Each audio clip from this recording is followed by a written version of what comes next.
name is Beth Daniel. I'm the co-founder of QuantumTechniques.com. We are a comprehensive form of energy medicine that myself and our other practitioners and my husband, a founder, Quantum Techniques, perform all over the world with people over the phone to help them heal every issue you can imagine under the sun. And I used to be chronically ill myself, and I can vouch for the fact that unconscious intentions play a role in illness. Now, what is an unconscious intention? Let me give you an example. Most of us know we have our conscious mind, which probably takes up about 10% of the space that we use in life in the brain. And then we have our unconscious. Well, the unconscious is, the part of the iceberg that's underneath the level of the water under the horizon. Like the huge part that you cannot see, right? And the unconscious is in a time warp based on different trauma events in life and when they occurred. So there can be parts of us that think, oh, I'm still 3 years old, scared of my neighbor. Or, I'm still a teenager, mad at my dad. And our unconscious really does not know about the present moment unless we do some healing work with our unconscious. It drives our behavior 90% of the time.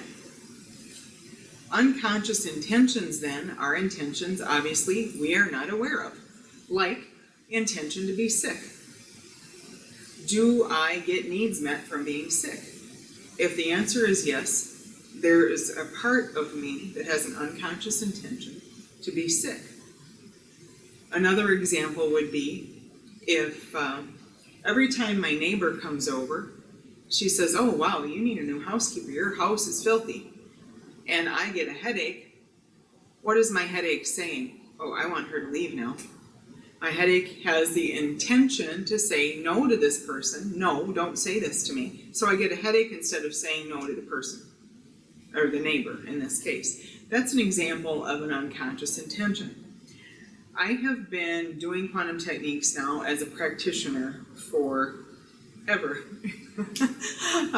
Probably for, 16, 17 years now. And I also was chronically ill myself. So I can tell you that unconscious intentions drive a lot of illness behavior. Now, just to clarify, it doesn't mean you want to be sick. That is not what I'm saying. It does not mean you want to be sick. No one wants to be sick. No one wants to be sick. At an unconscious level, are there insane parts of us from past trauma, things that are unhealed, terrible things we've survived in our life, that believe somewhere unconsciously the only way I can get needs met is by being sick? That's what I'm talking about. I'm also trained as a psychologist, so from that perspective, I know a little bit about this as well, but especially my own healing journey and helping people around the world every day. So that's what unconscious intentions are. Now, we have a teleclinic series in our shopping cart at QuantumTechniques.com that talks about unconscious intentions, what we call the symptom intentions. And I believe it's a 2-part series.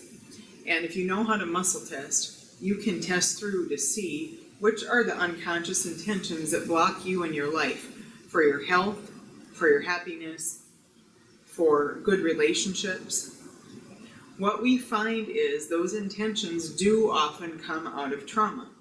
Old, unhealed trauma, which then lays down road work for false beliefs that you're not going to be getting your needs met, some other things along those lines, where you create then these intentions and believe the only way to get those needs met is holding, certain intentions, like an intention to be sick.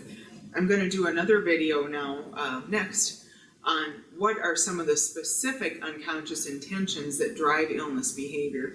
This one right now was really about introducing this concept if you have some health issues or someone in your family does, and thinking about it from this perspective because it's different. So I wanted to share that with you today. Thank you.